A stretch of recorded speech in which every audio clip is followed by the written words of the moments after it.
Hello friends, welcome to BMH Learning.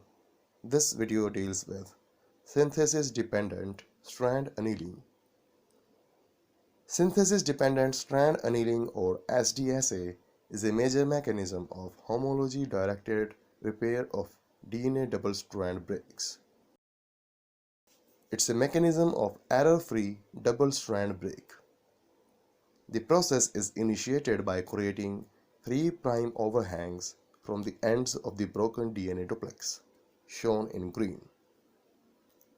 One of these 3' ends invades a homologous region on an undamaged sister duplex, blue in the figure.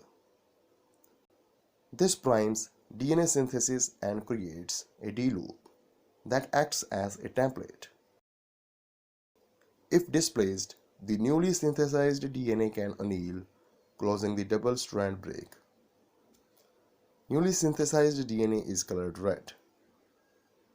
In the SDSA model, repair of double-stranded break occurs without the formation of a double Holliday junction, so that the two processes of homologous recombination are identical until just after D-loop formation. This was all. Thanks for watching.